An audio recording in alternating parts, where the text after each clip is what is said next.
నమస్తే, నేను మీ కొంక్యాన్ వేణుగోపాల్. ప్రపంచంలో అతిపెద్ద ప్రజాస్వామ్య దేశం మన దేశం.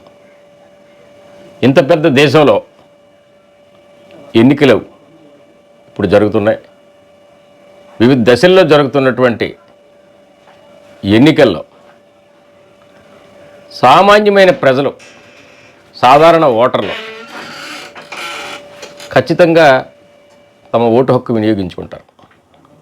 అయితే మేధావులు, వృత్తి నిపుణులు, వివిధ రంగాల్లో ఉన్నటువంటి ప్రముఖులు పోలింగ్ కేంద్రం దగ్గరికి రావడానికి ఎందుకో ఇబ్బంది పడుతూ ఉంటారు. ఎన్నికలు జరిగిన తర్వాత, కొత్త ప్రభుత్వం వచ్చిన తర్వాత ఆ ప్రభుత్వ పాలనలో లోటుపాట్లను ఎత్తి చూపే ఈ మేధావులు, ఈ వృత్తి నిపుణులు ఎన్నికల సందర్భంలో మాత్రం ఓటింగ్ గైర్హాజరవుతుంటారు. వ్యవస్థను మార్చాలనుకుంటే ఓటు ఆయుధమని వారికి తెలుసు. భారతీయుల భవిష్యత్తు నిర్ణయించేది ఓటుని తెలుసు.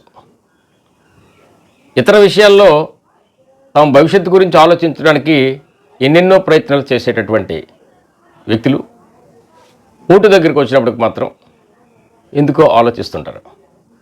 క్యూ లైన్లో నిలబడి ఓటు వేయాల్సి వస్తుందనో, ఈ ఎన్నికల్లో గెలిస్తే ఎవరు గెలిస్తే మనకేంటనో, ఇలా రకరకాల ఆలోచనతో ఉన్నత విద్యావంతులు, మేధావులు, వృత్తి నిపుణులు ఉంటున్నారు.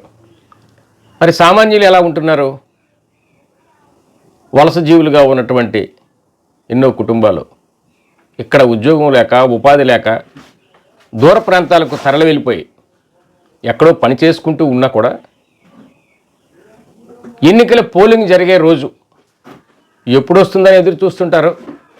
వారు హైదరాబాద్లో ఉన్న, చెన్నైలో ఉన్న, ముంబైలో ఉన్న, ఢిల్లీలో ఉన్న ఛార్జీల భారమైనా కూడా భరిస్తూ సొంత ఊరు వచ్చి ఓటు వేయడానికి వస్తుంటారు. మరి స్థానిక సంస్థల ఎన్నికల్లో అయితే మరీ ఎక్కువగా వస్తుంటారు. ఈ సార్వత్రిక ఎన్నికల సందర్భంలో కూడా ఓటు హక్కు వినియోగించుకోవడానికి ప్రయత్నిస్తుంటారు.